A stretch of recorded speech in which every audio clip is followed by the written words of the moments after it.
eventually post this. Thank you, Paulette. We'll eventually post this on the SMC transfer page so that if you want to hear this back again or share with anyone, you can. Okay, so usually when we have this event, we invite someone from the CCC to HBCU collective to come and present. And her name is Erin Azu Settle. Her name's at the bottom of the slideshow, but she wasn't able to be here today because this is the HBCU Caravan Week. And so everyone who's part of the CCC to HBCU collective is it's all hands on deck right now, spanning out this entire week, visiting different community colleges, talking about HBCUs. As a matter of fact, here at SMC, we have a shuttle of students we're taking to Long Beach City College tomorrow to participate in the caravan. So Dr. Settle shared her slides with me, and I'm going to share it with you. And I really want to save as much time as possible for the panelists, so I'm going to rush through this. So let's just go ahead and get going.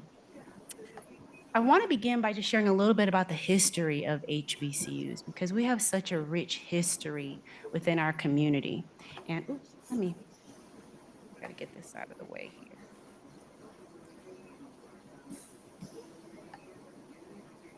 Move this down here. Okay, well, let me just keep going.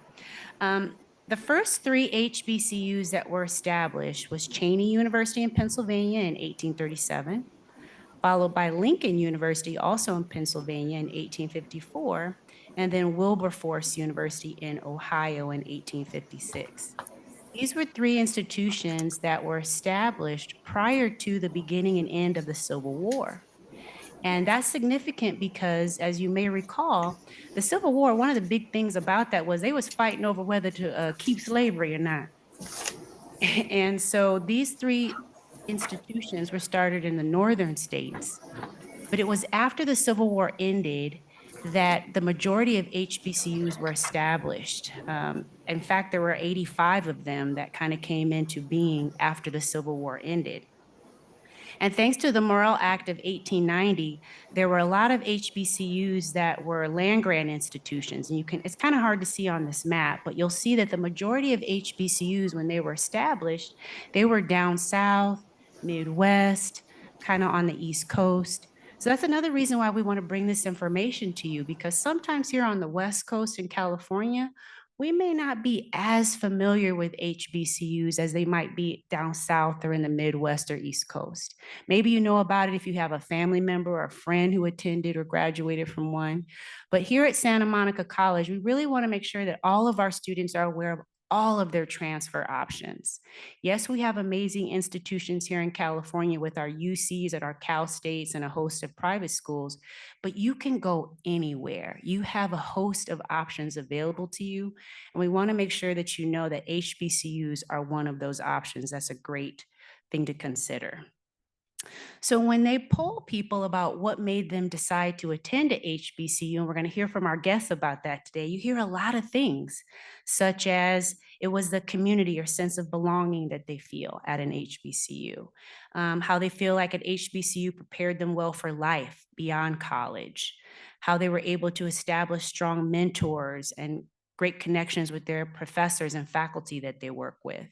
And let's not even get into the wonderful opportunities that await you after graduation if you graduate from an HBCU. You'll kind of see some of the statistics here on the screen in terms of the graduation rate for engineers and Black lawyers and Black physicians and Black judges.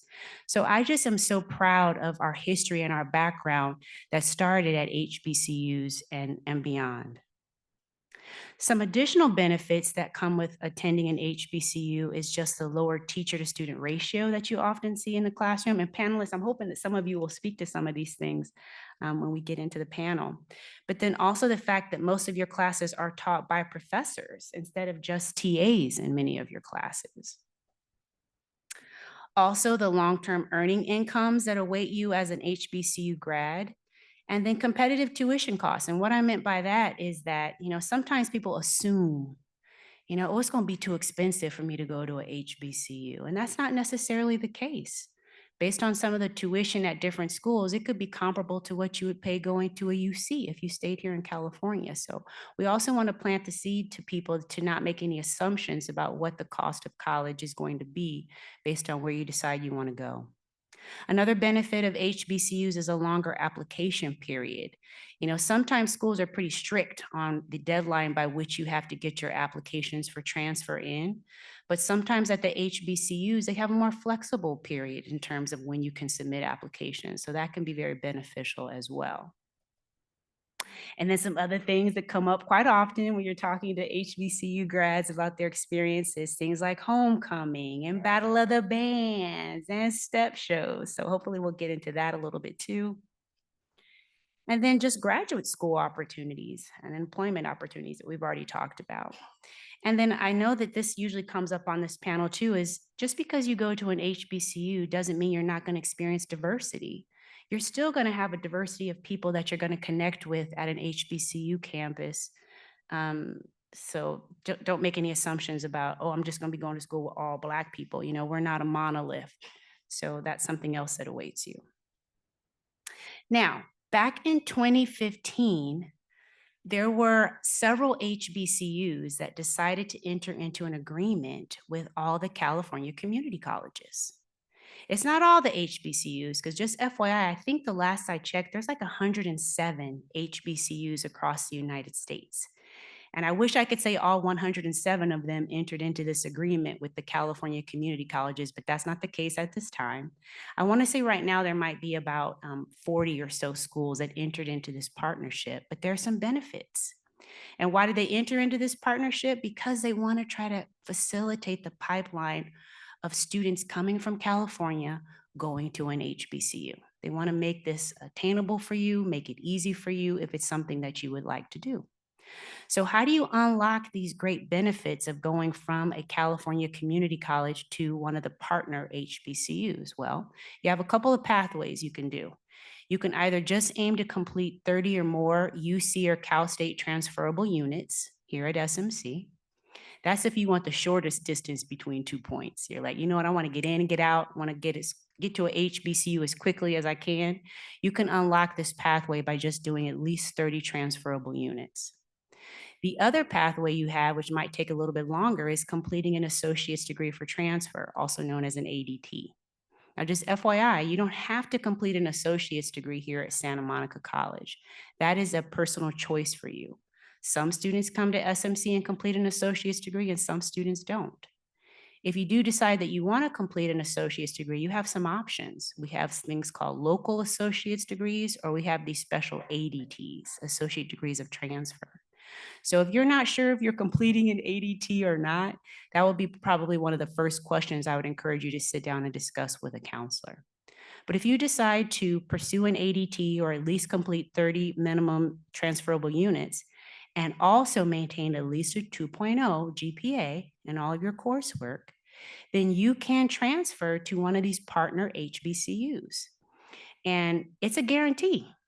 They purposely put guarantee into the name of this partnership because if you meet certain qualifications, you can have a guaranteed transfer to one of these partner HBCUs. And some of the other benefits that might come with that include getting priority consideration for housing. Because I know a lot of students, when they're traveling out of state to go to a school, one of the first things you think about is where am I going to live? So that's one of the benefits that comes with going down this pathway is you get priority consideration for housing if you get all your information in as quickly as possible. They also offer some pre-transfer advisement. I'll talk a little bit more about that in a moment. And there's even some special grants and scholarships that might be available to you as well if you specifically want to transfer from a California community college to a partner HBCU. So they really want to make sure that they give you that support, not just from here when you think you want to go to an HBCU, but even after you transfer. They even have people in place to help you navigate from once you get to the HBCU through graduation. So just know that there are some benefits to considering going this route to get to an HBCU. This is just one of the wonderful individuals. This is Brianna Levi. She was a transfer student herself from Cerritos College to Clark Atlanta. She's a two-time HBCU grad because she also completed her master's degree at Xavier. And she's one of the people that if you right now said, you know what, I think I am interested in going to an HBCU from SMC, we could put you in touch with Brianna. And she can start assisting you with kind of the proper steps to start getting your applications in, talking to the right people, and just making sure you're on the right track towards transfer application.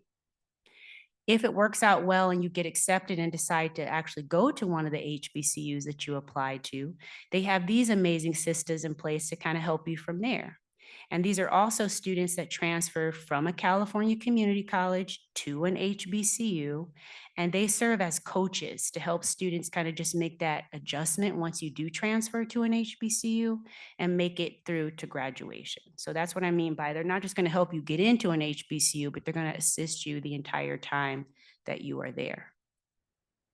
I know this is really hard to see, but this is a list of the current participating HBCUs that are a part of that CCC. And by the way, I'm sorry, we use a lot of acronyms in higher ed, but CCC stands for California Community College. These are the current schools that are part of the CCC to HBCU collective. And it's an ever changing list because sometimes there are schools that are dropping off because they need to pause to kind of clarify some things. Or as you can see towards the bottom, there are 5 schools that are in the process of trying to iron out all the details for their MOU with the collective. But some amazing institutions that are part of this partnership. So as you take a look at this list, I hope you see some schools that are already of interest to you and maybe see some other institutions that you'd like to do some research on. Just in terms of partner HBCU affordability, I already mentioned this earlier, but never make any assumptions about exactly what the cost of attendance to an HBCU is going to be for you. The average cost for tuition at a partner HBCU is about $14,000. Now, remember what an average means, y'all. That means some schools may cost less than this and some may cost more, but we're just giving you a ballpark in terms of the average of what it might cost to go to an HBCU. And there's even some schools that, well, let me take a step back and say, if you go to a private school, a private HBCU, then that means the tuition is the same for everybody, no matter where you come from. If you're in the same, you grew up in the same state where that private HBCU is, or if you're a transplant from California, like you students might be, it's going to cost everybody the same thing to go to a private school. And then some state schools, they might charge you more if you're an out-of-state student. So coming from California, they might charge you a little bit more to go there. But then there's also several HBCUs that charge California students. They don't charge you out-of-state tuition. They'll still charge you the same tuition as they charge in-state students. And those are the schools you see listed here towards the middle of the slide. And I'll let you take those in on your own. But again, just want you to know that there are some affordable institutions, HBCU specifically, that you could consider transferring to. I mentioned some special scholarships that might be available to you. Not that long ago, they came up with this California HBCU transfer grant that's an option for students. If you were eligible for this, it is a one-time $5,000 amount that's available to you if you qualify. You have to be attending one of the HBCUs that's a part of this. So not all the schools are a part of it, but several of them are. So this is an opportunity to get access to $5,000, y'all. And every dollar counts when you're trying to pay for college. There's also the Hoffman Agency HBCU scholarship. Anybody in the audience that's interested in pursuing a field related to communications? Hey, I see a hand up. And it's not just comm specifically, communications. You'll see towards the bottom here, it says any comm related major. So mass comm, English, journalism, marketing, mass media, public relations. So this might be an opportunity to get even some more money if you are pursuing a transfer major related to this area. There's also the Moore Family Scholarship, which is $1,500. And you have to be attending a community college that has an active Umoja program, which we do. That's what our Black Collegians program is. And you have to have at least a 2.5 and have completed 30 or more transferable units. But if you're interested, that deadline is going to be in the spring. So something else to consider if you're HBCU bound. And then I mentioned earlier that not every student pursues an associate's degree, but if you are completing an ADT here at SMC, there are some opportunities at some of the partner schools that you can unlock just because you're completing an ADT going to that school. And if you'd like to do more research on that or know more about it, you can always Google the ADT to HBCU transfer search tool, or sit down with one of us as counselors and we'll walk you through that and show you how to navigate that portal. Before I turn it over, just some additional tips and resources. Any student that's interested in applying to an HBCU is typically encouraged to do so through the Common Black College application. Maybe you've heard of the Common app, which is a platform you use to apply to certain schools like USC, but there's also a Common Black College app. And if you are applying to an HBCU, many of them utilize the Common Black College app to take their applications from you. Also, if you get a chance to go on an HBCU tour, we highly encourage it. We did one last spring. Myself and Ms. Bradford took 6 students. If you're in the audience and went on our HBCU tour, could you raise your hand? Yes. Bobby and Devin. Last spring break, we took 6 SMC students. Myself and Ms. Bradford took 6 SMC students to the East Coast, and we visited 10 different HBCUs.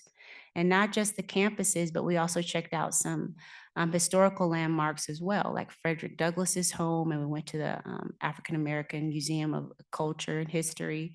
So we're trying to see if we can do that again, y'all. So everybody put your prayers up that we can get some more money to do it again. But getting an opportunity to step foot on an HBCU campus can also be very helpful to you making your decision. Make sure that you always, when it's time to apply for transfer, it's not just about getting that transfer application in, but it's also about getting that FAFSA, that free application for financial student aid, federal student aid. That's very important. You always want to apply to schools, then also get your FAFSA in, then wait to hear who accepted you, and wait to hear how much money they're going to give you, and then you make your decision. So it's kind of like a 2-3-step process. Also want to just include on this slide some other opportunities for scholarships and funding. And then the Black College Expo, if you've never heard of it before, that's also an event that they typically do every year throughout California. They already included the dates for this upcoming year, 2026. So the Black College Expo is going to be here in LA on February 14th. I don't know if they have a location yet, but keep your eyes and ears out. I'm sure that'll start going out on social media soon. And then also, if there are any athletes in the audience or someone who's considering transferring and wanting to play sports, there's an opportunity for you to also kind of talk a little bit more about that through the National College Resource Foundation, especially if you play basketball or football. So that's it, everybody. I just wanted to give you like a quick little orientation or overview of HBCUs, and I hope that you already were interested in it, something you want to do. Let's now get into the meat and potatoes of the day. And I am going to bring up the amazing Dr. Tiffany Dowd while I transition over to her slide deck.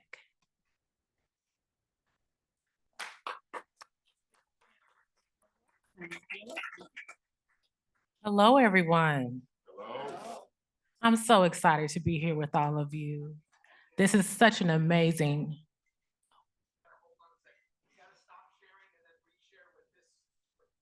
I got it. Thank you, Adrian. Could have told me that before. Yes.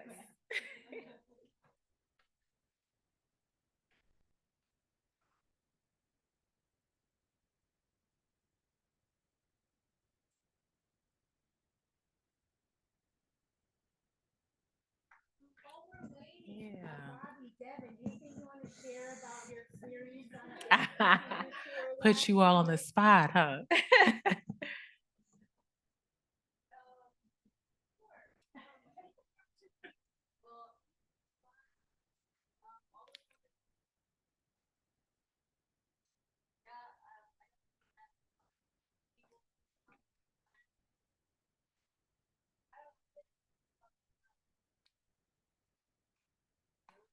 Mm-hmm.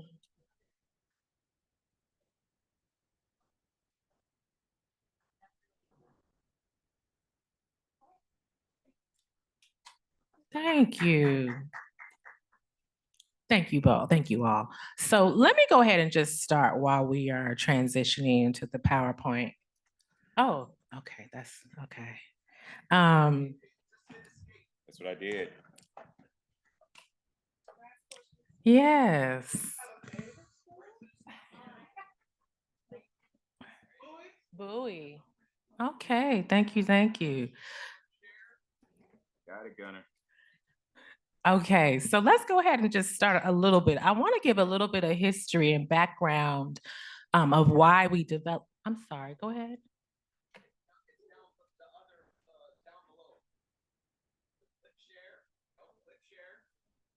Can't do it on this one. It's not doing this double screen. So I'm telling you, I'm looking at this.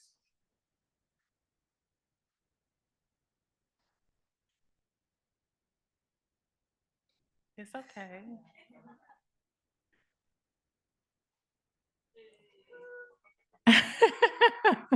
Okay, so let me go ahead and just start a little bit. So a little bit of history. I want to say 2019, we had our Black Collegians alumni come to Santa Monica to speak about their experience in Black Collegians 10, 15 plus years afterwards.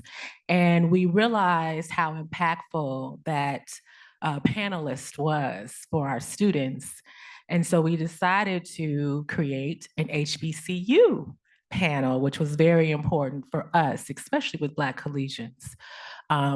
As Janet shared earlier, HBCUs are a viable option, and we want you to take this opportunity to learn more about the experiences, specifically around the personal experiences, so the out of classroom experience, but also inside of the classroom, right, and what that looks like. And Janet began to share a lot of that during her presentation. But during this panelist, or the panelists are going to talk more in depth about that experience.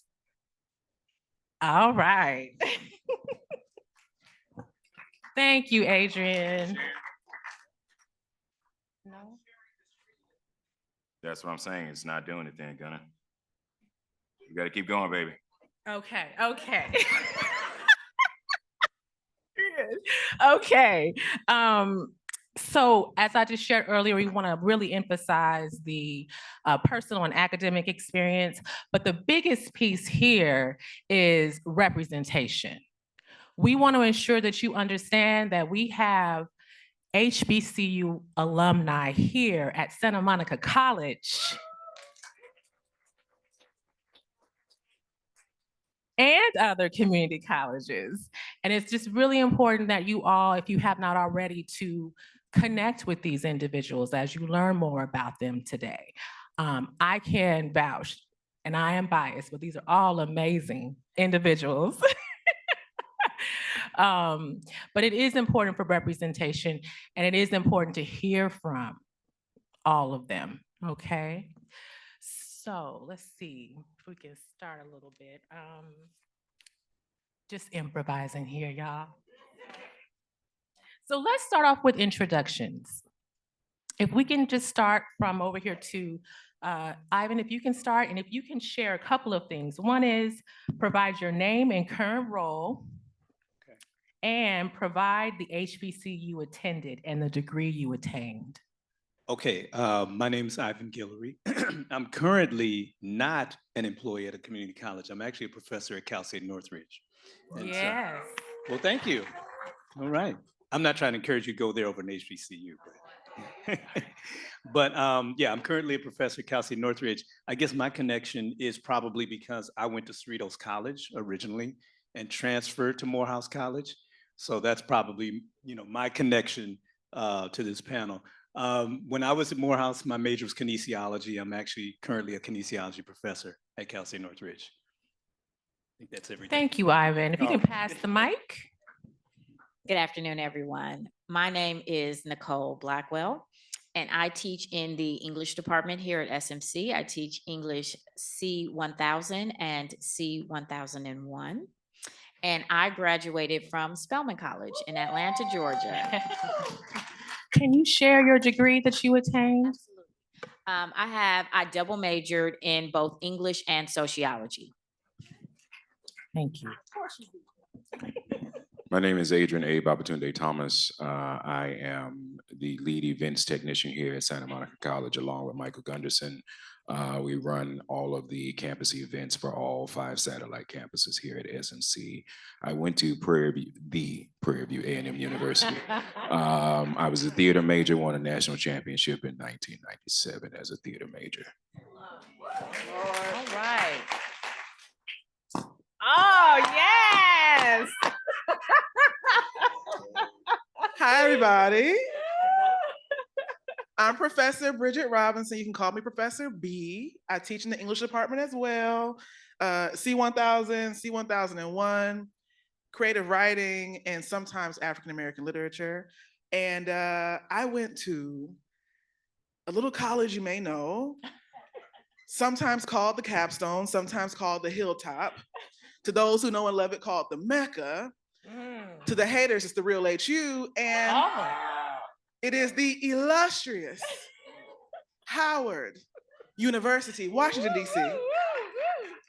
HU. Good job, children.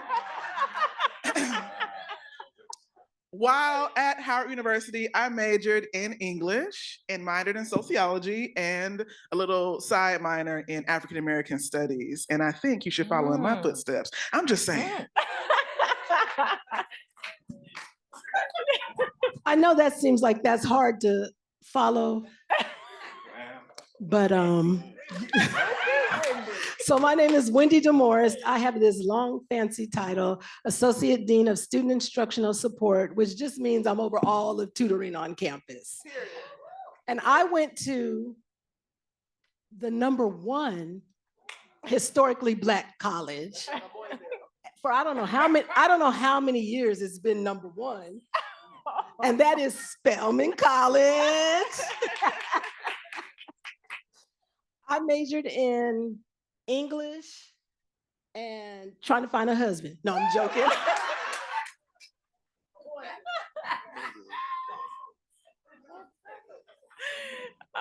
I like that. That's good. That's good.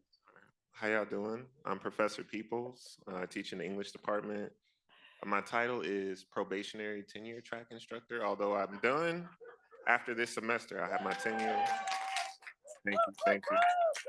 Now I can act up and I can't get fired. You already know how that goes, so it's gonna be fun. And I went to the best HBCU out of all of them, out of everybody who's up there. Let me just make, yeah, I think so. Howard University as well. All right. Soul Food Thursday. You talking about food? We had Soul Food Thursdays. It was slapping every time. It's just the line was long though. So just be an athlete, you can cut. But and I majored originally. I was a psych physics double major, but I switched to English and philosophy, and then I just took the minors for the rest. And yeah, it's fun. Oh yeah, and I'm about to be Dr. Peoples soon. So. Good morning. My name is Rhea Williams, very proud Black Collegians Umoja Community Council here at SMC. Woo! Amen. And also very proud graduate of Clark Atlanta University. Woo! Happy to represent. And then my major was psychology, and I could have minored in socializing. Good morning. How y'all doing? Good. Okay.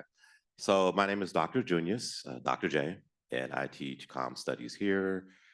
And I'm also president of the Pan-African Alliance, our employee resource group for the college. So I can say president of the Black people.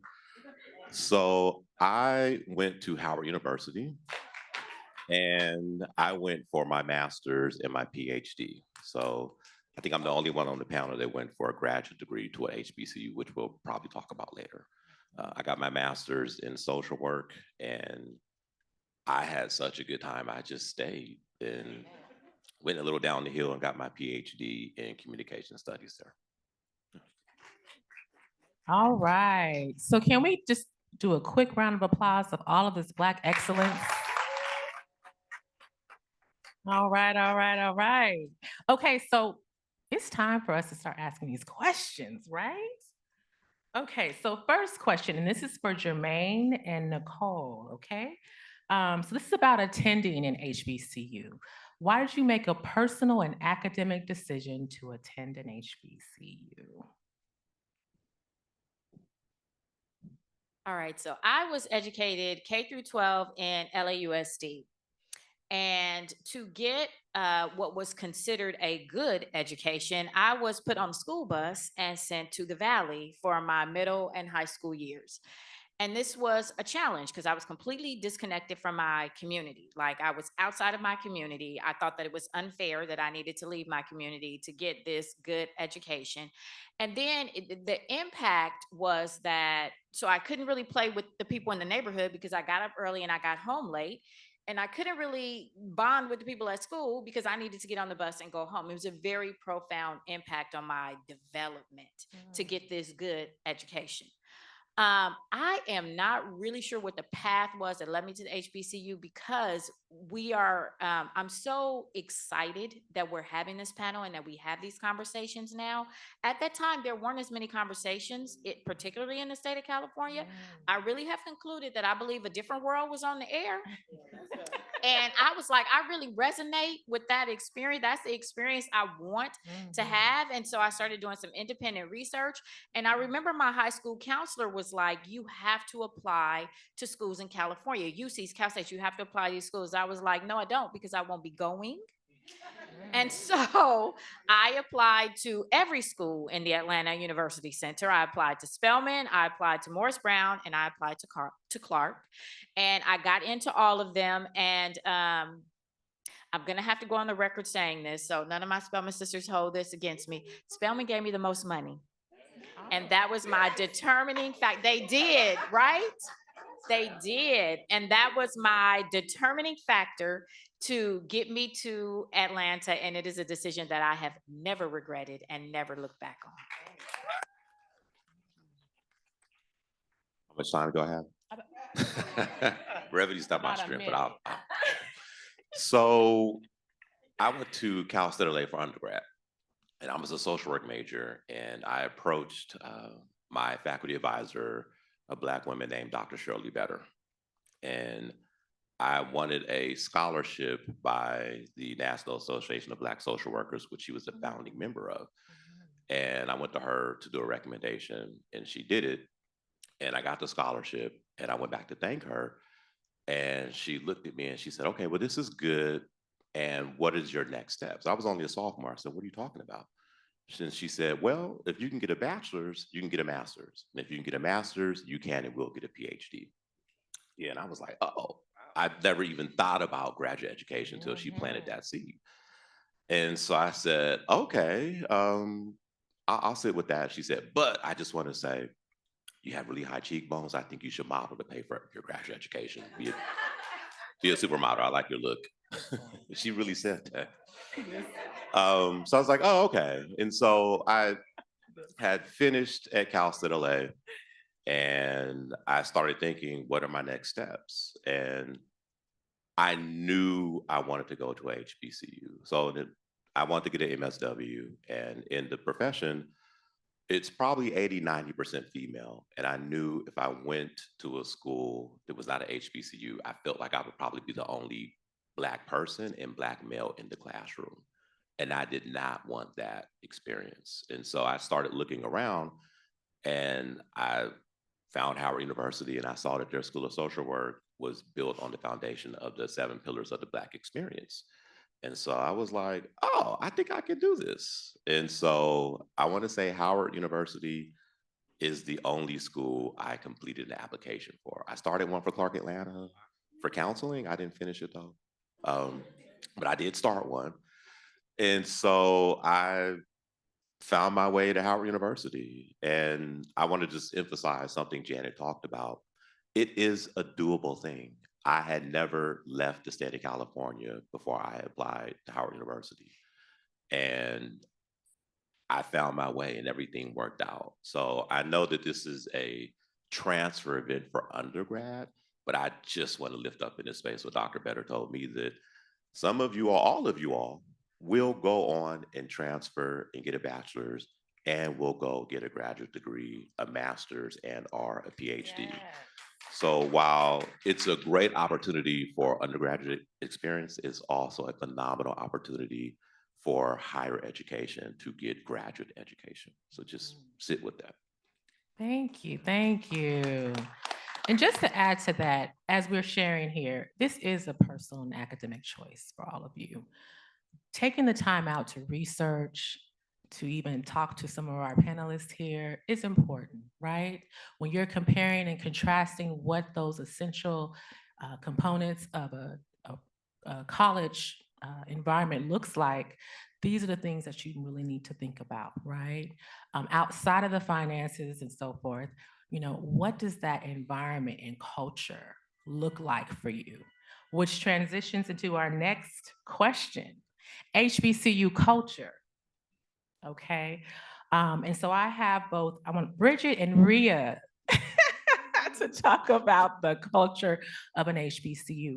And when we're talking about culture, we're talking about, yes, you know, inside of the classroom, outside of the classroom, living in a particular residential community, the location. What does that look like for you all, right? Okay, so which one would you like to start? Sure, thank you. What a rich question. I'll try to keep it concise. One thing I can say is that no matter which HBCU that you go to, and I'm sure those of you who have been here thus far, you can sense just a unilateral sense of pride. And I would say the culture is one that no matter what family of origin you come to, what I attribute my success as a Black woman and my confidence and my ability to go out into the world and just be who I am, definitely those seeds were planted at my college. And I know that the beautiful thing is, like Jermaine, I applied to Howard, I applied to FAMU, and I applied to Clark. And my older sister had gone to Spelman and went to Clark. And just with me kind of being a sideline viewer, it was just something intangible that I knew in my gut that I had to be a part of. So the culture is one that really highlights history, legacy, Black excellence, scholarship. Neither of my parents really attended college, and no one, I'm from New Orleans, Louisiana, and I didn't have love, come on, hey, my people are in New Orleans, and my family, Double Williams, there was not much scholastic emphasis. I had some cousins a little older than me. So those are the things in terms of HBCU culture that I am proud to represent. And also bridging the gap. A lot of times earlier, Dr. Blackwell mentioned that I saw A Different World. That was kind of the first school days, which I shouldn't have been watching at the age I was watching it. In A Different World, I was like, wow, Black people at a college, you know, I mean, and it sounds so elementary, but it's true. So I just love the fact that I can positively say, and you all will hear in our answers, that the legacy, the roots, and then of course the culture in terms of you can be unapologetically Black and it's okay. You can seek out answers to I mean, there's just no, I can't think of one thing as a Black person that I don't highlight about the HBCU experience. And I'll say this real quick as a plug for my school. Our motto was find a way or make one. And I have to say that thing has resonated throughout my entire life, both personally and professionally. So again, the community and the richness from the professors to faculty, staff, students, meeting so many other Black people that you know, looked like me, but weren't like me. And I got to learn about Afro-Caribbeans and people from all over the world. So that is what I can say about the culture that I'm very proud of, for sure. Yes, thank you, Rhea. See, I knew you were gonna say it all. No. I think about like my great grandmother couldn't read, and my grandmother went to college. So her child went to college and went to a Black college. She went to Grambling College at the time, now State University. And she came home and taught her mother how to read. And then her children went to college. And then her grandchild went to college. And I think about that legacy to come from a people who did not have access and then retrieved something. And I say retrieve because we should have had it, so went back and got something. And so I'm really grateful for that. And we think about legacy as being, I think, the thing that connects all these HBCUs, where no matter where you go, I feel connected to my grandmother because I went to an HBCU. So when I think about Howard University in particular, as a kid coming from South Central Los Angeles, where everything was Black and brown, and I had no misgivings about my Blackness or anything like that. I felt very comfortable as a Black girl. I knew who I was, always and forever, a girl from South Central.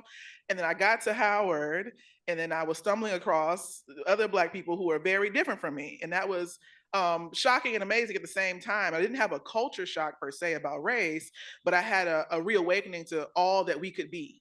And so I was meeting Black people who were suburban. I was meeting Black people who had been the only little Black girl on the cheer squad and the only Black boy on the football team. Like, the things that just didn't even make sense in my brain to compute. I went to Washington Prep in South Central. Everything was Black and brown. There's no other anybody there but us. And I remember sitting in my first classroom, sitting next to a white student for the first time in my entire life at Howard University. And I looked at them, they looked at me, and I was like, okay. Well, we here now. You know, there was no question of why they were there or why I was there. We both knew why we were there. So the culture of Howard University is one of excellence, like all these colleges, right? And Howard wears it as a big badge, right? Leadership for America in the global community. And people think it means you to go be a leader, as in go run for office or, you know, be the vice president of the United States of America and things like that, which you can do, be a Supreme Court justice, and you can do those things. You could also just be a leader in community.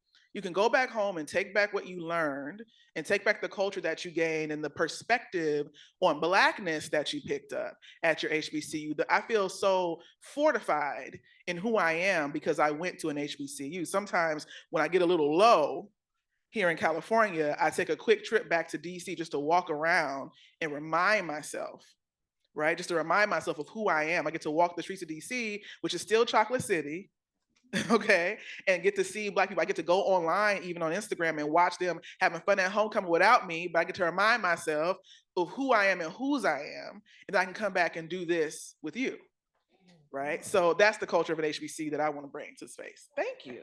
Thank you. Okay, are y'all getting some gems here? We're just starting, right? Okay, so the next question, which I think is so important and essential, is networking and community building. This is the opportunity now, even here at Santa Monica College, where you are making connections with a variety of people, whether they're professors, whether they're your peers, your counselors. These are individuals that are going to help to connect you to a variety of resources here at Santa Monica and beyond when you transfer to your college. And so our next question is, describe the relationships, community, and networking opportunities at your HBCU. And I wanted to have Ivan and Wendy share. No. Okay. Ivan, do you want to start? And then if we can have Regis, would you mind sharing? Awesome. Okay, well, let me start with networking opportunity. You know, when I say networking at the HBCU, I guess you could speak to when they have leaders of different industry and things like that come on campus and you make connections. But I think more in terms of when you graduate and the network that you have when you graduate. Morehouse or any of the HBCUs up here, we all know and probably experience that we have a network out here. If you need help with something, or if you're trying to start a business, or you're trying to do a nonprofit, or whatever the case may be, there is a national network amongst HBCU graduates and also within your particular college. And I guess that kind of segues into relationships as well. You know, you want to make sure that you are creating or building relationships while you're at your HBCU, not only with your classmates, because when you all graduate, those relationships are going to be vitally important. Trust me on that. But also the people that you are introduced to through all the experiences that you have at your HBCU. I can say at Morehouse, for instance, they would take us to different corporations or different organizations to meet people. And that became people that you networked with later on, right? And those were opportunities that you may not necessarily get at Cal State Northridge or at UCLA or those other type of schools that you will have when you go to a school like Morehouse or Spelman or Howard. So I think that's vitally important. And last thing was community. So there is a sense of community in the AUC, I think, overall, not just Morehouse, because people say, oh, Morehouse is an all-boys school. Well, yes and no, because we're in a center with a bunch of other colleges. So it's really like a big co-ed institution. But we do have a sense of community there. And that was something that when I first got there, really appealed to me. Because again, I started off at Cerritos College. And not to say that Cerritos doesn't have community, but it was so much more, I don't even know what the word is, diverse, maybe that's a good word, than what I was used to. And so just being a part of that community, having guys there, encouraging you to achieve. I always give this example. So when I went to Morehouse, of course, I was intent on getting my bachelor's degree. And it kind of speaks to what he was saying earlier. I wasn't thinking about graduate school, right? But the community that I was in, there was an expectation that this was not the end, that you were going to go to graduate school or you were going to go to medical school or whatever. I ended up going to get a PhD, but all of that was encouraged and I wasn't used to that. And so then I started looking around and saying, well, maybe I can get a master's degree. It was not something I even crossed my mind, but because I was in that community and there was an expectation, that really, I would say probably changed the trajectory of my life, honestly, to be in that community and be encouraged by all those, students and professors, right?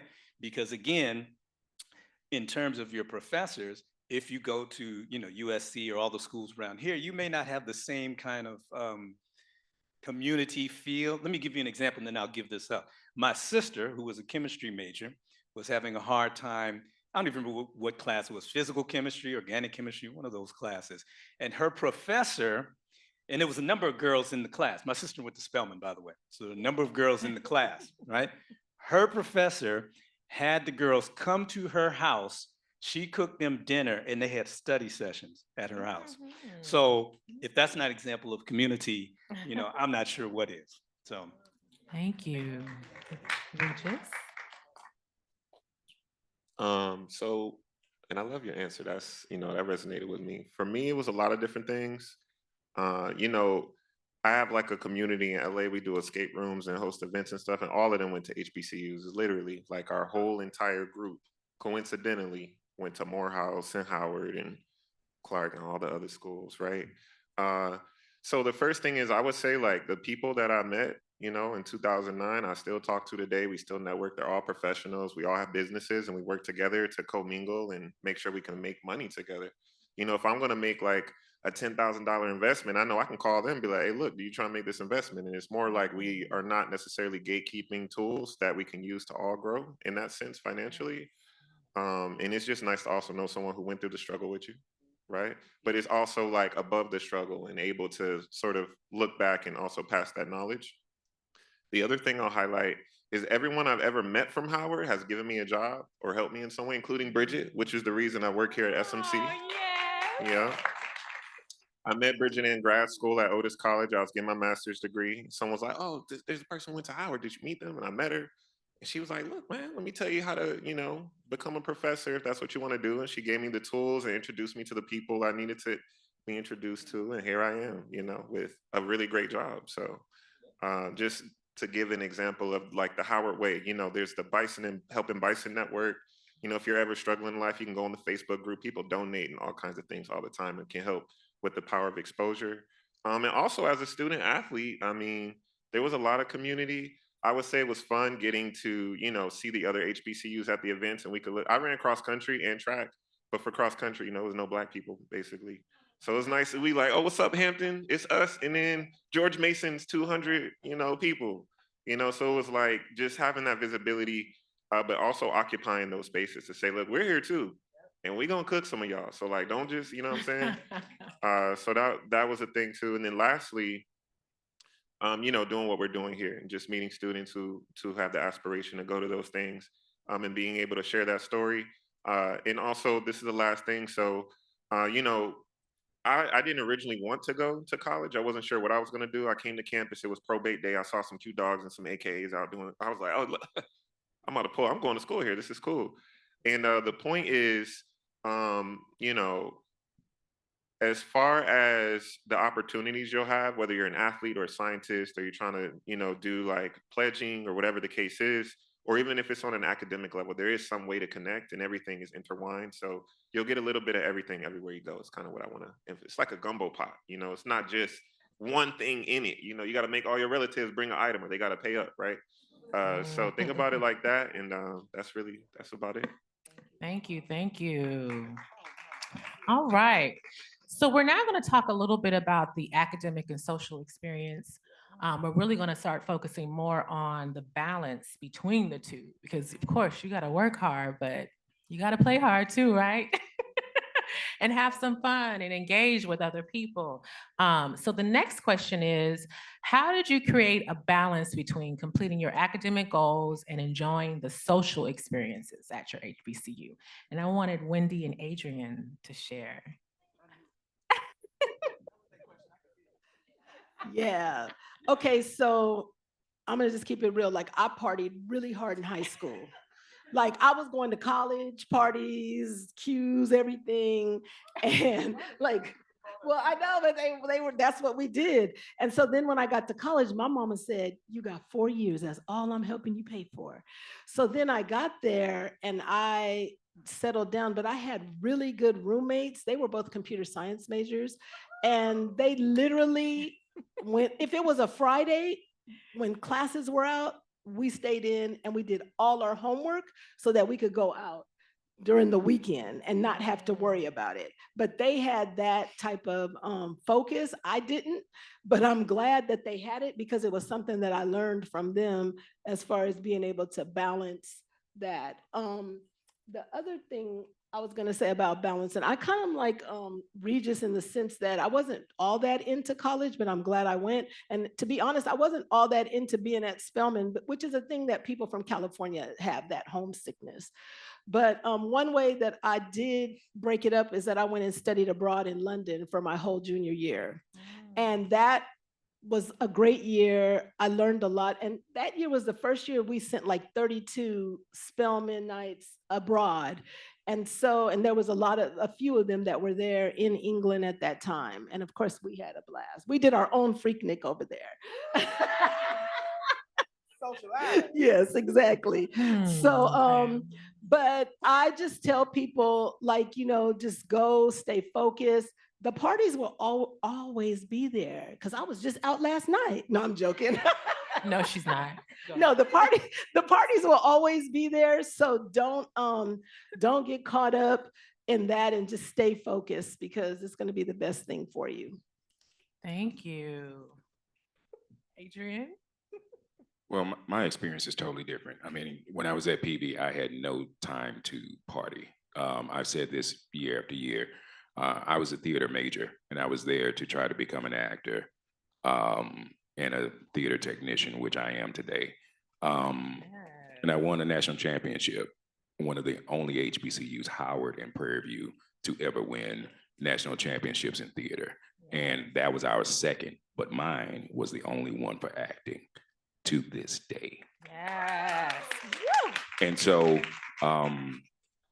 which is ironic because I'm in Hollywood playing Frederick Douglass as we speak. But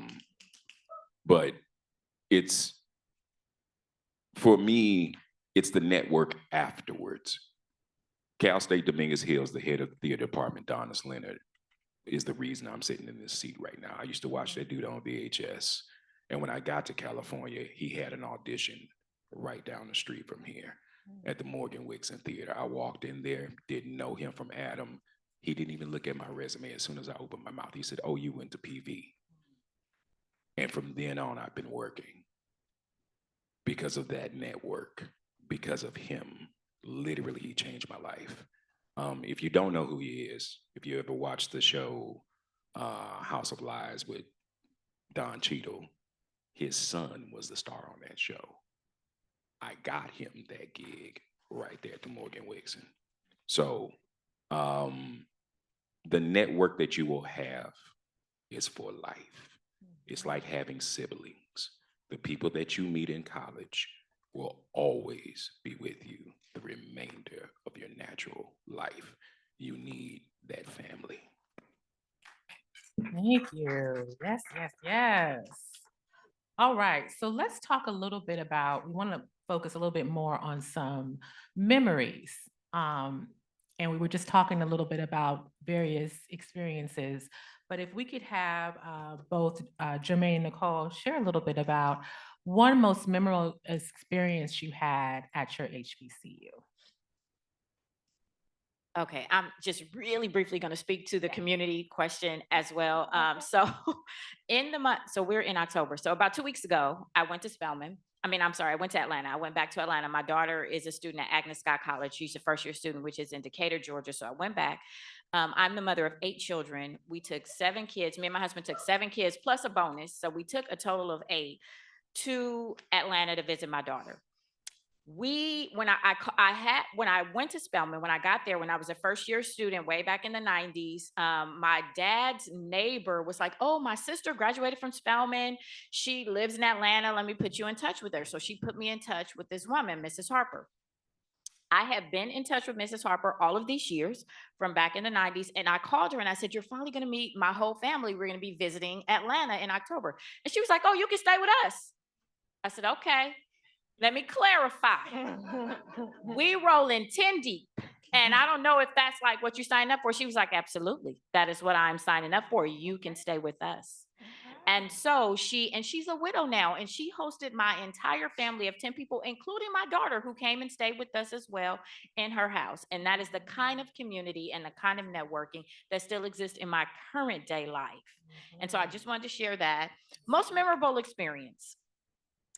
I had the pleasure of acting. I did a play every semester that I was in college, beginning the second semester of my first year. And I studied abroad at the University of Edinburgh in Scotland my entire junior year. And I acted those 2 semesters as well. At Spelman, I was part of what we call the Atlanta University Center Gospel Theater Ensemble. And we did Christian plays. And one of the reasons is the most memorable experiences for me is because it's the intersection of every bit of who I am. I am a believer in Christ. I am a HBCU. Like every part of me was encompassed. I loved being a thespian in that space. And so that is every play that we did, I still really remember. And there was a director, he was a Morehouse student. He was also the playwright. Eventually, he wrote a trilogy of Christian fiction books, and he even immortalized Nicole Harris in name and characterization in his books. And so that intersection, embracing every part of who I am and actually being able to continue it throughout my entire academic career was an extraordinary experience for me. Thank you. Jermaine? Sitting here trying to pick my brain. Can I also go back to the last question too? Like a 2 for 2? 2 minutes. 2 Okay, minutes, okay. please. Okay, so just thinking about like academic balance and just work-life balance and the things you want to do. I specifically thought about that question because when I went to Howard for my master's, my main goal was I said, I have to finish with a 4.0. I have to finish with an average. And so when I went to DC, this was in 2002, it was really Chocolate City. It was lights, camera, action. And I was 24 years old. So what I did was I charted out a plan, meaning I'm going to study these times, I'm going to go out these times. And I literally went out every day of the week, probably except for Monday, to a bar club. I just was out, like we outside, was just out. Period, seriously, to the point of scheduling in study time after I would leave a bar at midnight, going back to the library to go study so I can focus on what my goals were. So I just said that to say, even once you go on to graduate school, you can still get your life and enjoy your HBCU experience, real talk. All right. So my most memorable experience, I would have to say it's probably a combination of things. And what sits at the middle of that is I felt like I was amongst family. I had professors in my master's and doctoral program that would talk to me like they knew me my whole life. Literally, I had just met them, but it was like a sense of connection. And they talked to me like my family would. I had a professor, Dr. Stroman, she literally on a weekly basis would tell me, go sit down, just go sit down. And, you know, we in class, she's just, and it was so informal. And at the, yeah, go sit. Okay. The question is, what were you doing? Yeah, many things, many things. Go sit down somewhere. And I'm like, I'm in a doctoral program. She's telling me to go sit down. I'm like, really? Okay. And at the same time, she was the same professor. Anything that I needed once I got to the point to do my research, my dissertation, it was whatever I needed. It was just, I got you. I can call her weekends in the evening. She was accessible. When my father passed away the year that I finished my PhD, and he was really sick that last semester, and I abruptly had to come back to LA the day after I defended my dissertation. And literally, my fellow doctoral colleagues and the professors were like, it's 6 weeks left in the semester, but you go home. We were doing remote speeches and remote education before it was like a really a thing. This was almost 15 years ago. And so I felt like I was cocooned by a community that saw me and that pushed me and that talked to me like just your auntie or your uncle or your cousins would. And that always stuck with me. And my goal was, as I left Howard, was to bring that wherever I went, to bring it here. Yeah. Thank you. So we have probably 4 more questions, but we are gonna have to shorten it a little bit now. We're getting close to the end, but we wanna make sure that you all have the opportunity to ask questions. So get your questions prepared if you haven't already. I also wanna acknowledge all of those who are in Zoom land today with us. So if you also have questions, please put them in the chat box. The last 2 pieces that we want to make sure that we cover is both the inside and outside of the classroom experience. As we all know, as you all know, you all are taking classes now, and you all have had opportunities to learn more about your professors and engage with your professors or not, working with your peers, managing time, and so we wanted to get some perspective from a couple of our panelists.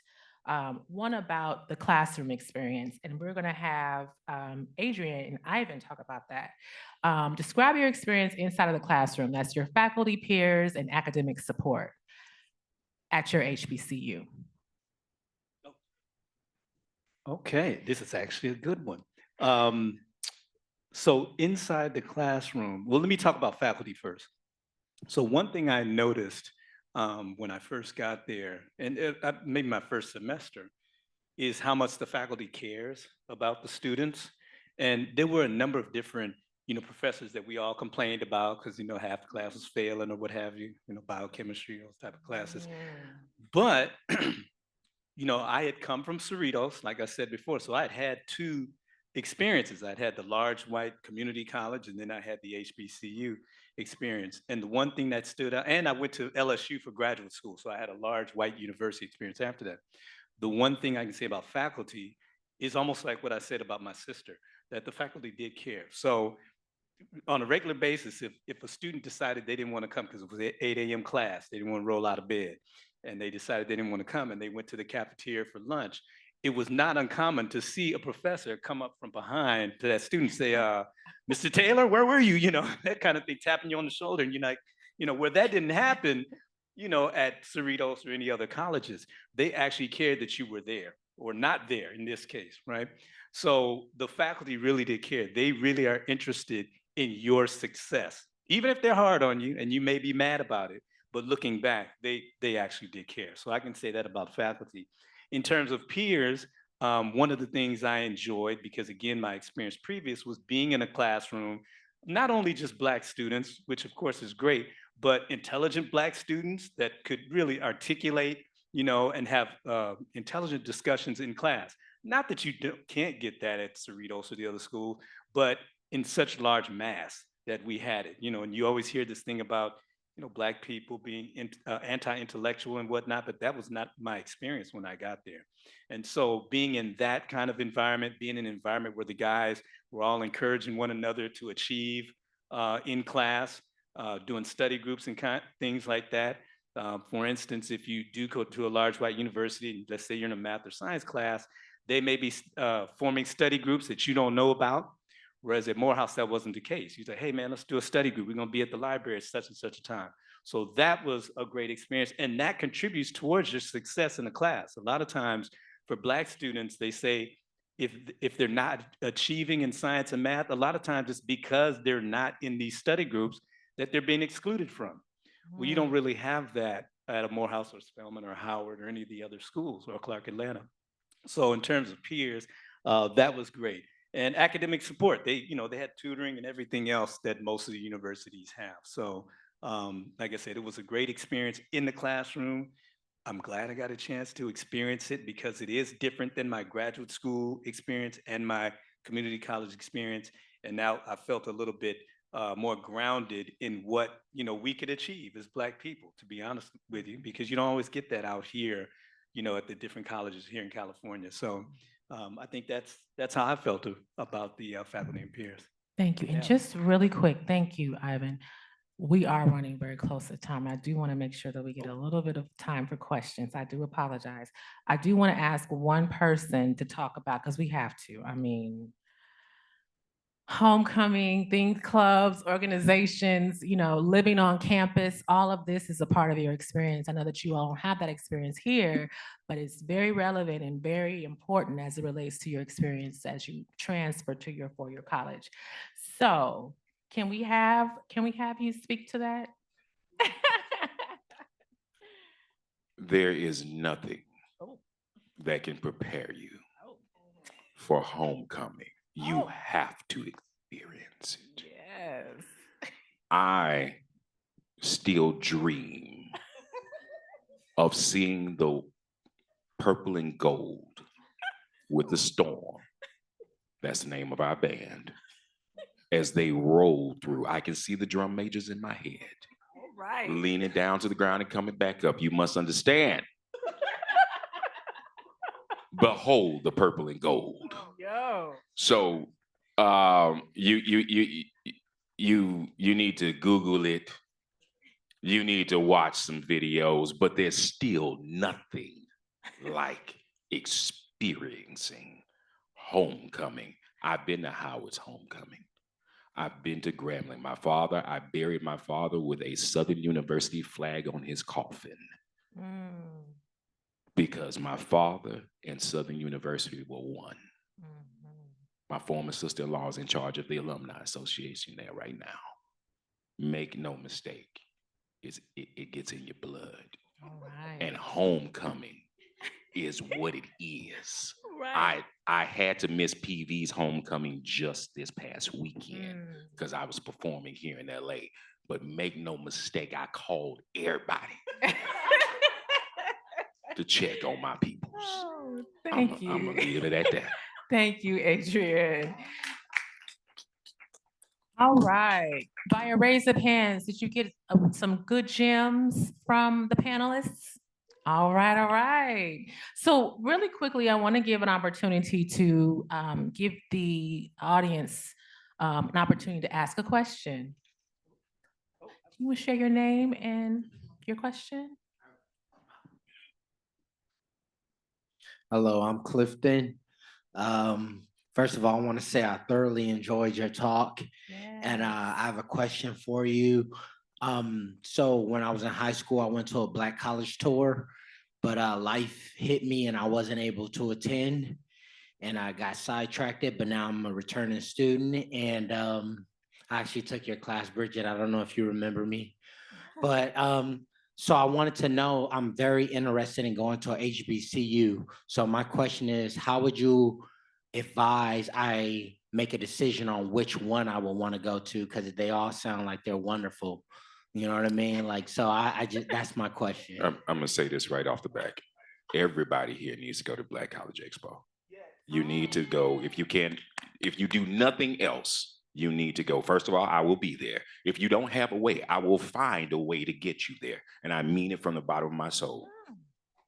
All right. You can go, you tell Sherry Bradford that you want to go. I'll make sure you get there this year. Really quickly, do we have a question, Paulette, from one of the chat? We didn't answer his question. We didn't answer I'm Cliff's sorry, you question didn't all the answer the way. question. My apologies. That was just a part of the answer. I'm sorry, people on the Zoom. Please continue. So this is what I'll say about choosing an HBCU for you. First of all, apply to as many as you feel comfortable with the Common Black app or through other means, and then really sit down and ask yourself, what do I want out of college? Because all of them have those things, but maybe there's something specific that you haven't thought of yet, and now you have them all in front of you.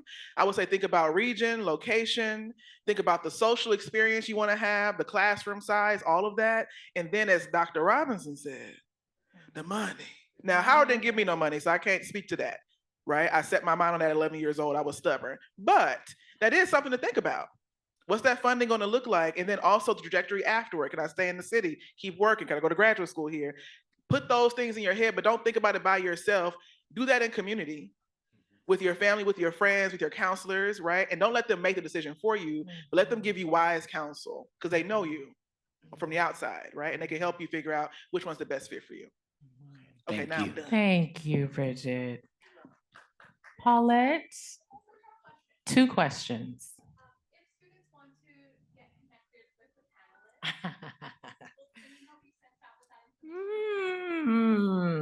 I will ask the panelists and see, but I'm sure they will. I don't want to speak for them, but I'm sure they will.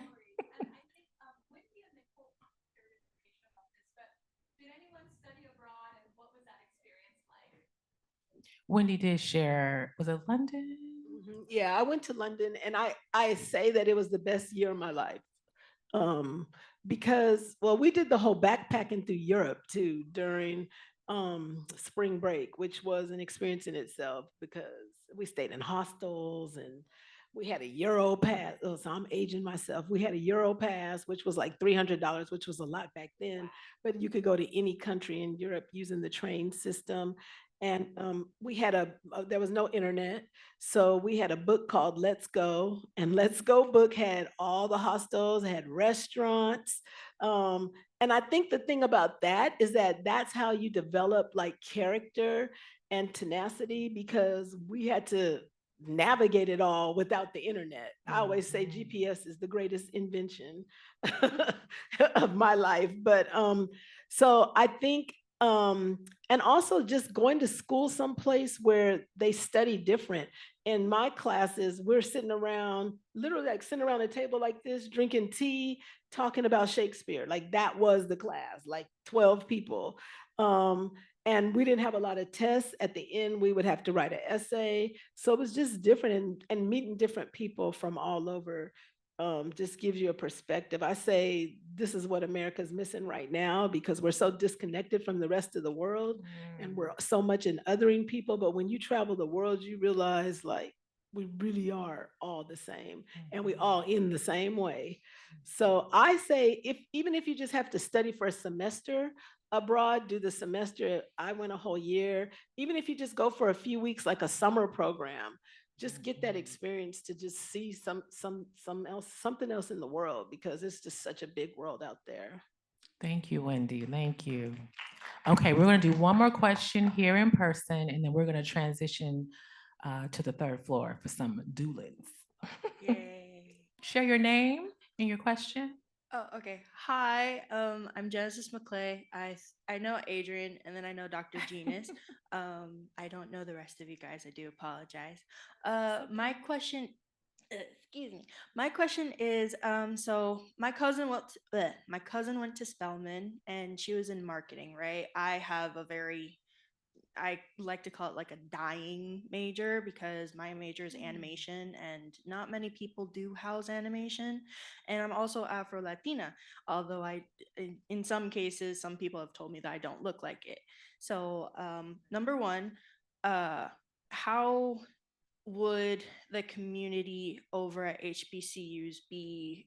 Because I have like a hard time finding a community, and sometimes even within like being a part of Black Legions and Adelante, I feel like I'm kind of disconnected because of just how my upbringing was as opposed to like other people. And then it's also hard when you have that sort of disconnect in culture, and then you have that major that is dying in a sense because not many people want to do that anymore. Okay, I'm just going to speak to this real quick. My son has a degree from Norfolk State in digital art, and him and my other son are 2 of the biggest artists in America. Your major is not dying. You have to be able to want to travel and know that the opportunities are there, because what's dying in America is not necessarily dying in other places, Okay. first of all. Second, you got to find your own path with art, period. It is not necessarily just what you major in. You got to stay flexible. You have to keep learning. I'm doing things here because of people on this panel from 3-4 years ago, conversations right now. You don't box yourself in. Animation is alive. Do not be discouraged. You will find a place to go. My son found Norfolk State by accident. And then they found him. That joker's still up there right now. It's been 7 years. He ain't came home but one time. All right. Thank you, Adrian. Okay, I was just gonna say, I understand your feelings about feeling maybe other within a group, right? So at the HBCU, and I think we've all mentioned this, there's such a diversity in Blackness, and it's diasporic, right? We're everywhere, and we're all kinds of ways. And so if you go to an HBCU, what you will see there are people who reflect you in all the many ways you are. So there'll be Afro-Latino young people there. There'll be people from countries never even heard of, even had Black folks in the first place. States, I didn't imagine Black folks lived in. New Hampshire, I said, excuse me? New Hampshire, right? But you will find people there. So whatever you think makes you other, you have a match at an HBCU. Just come out and be your full self and they'll find you. Be a little light, they'll catch you.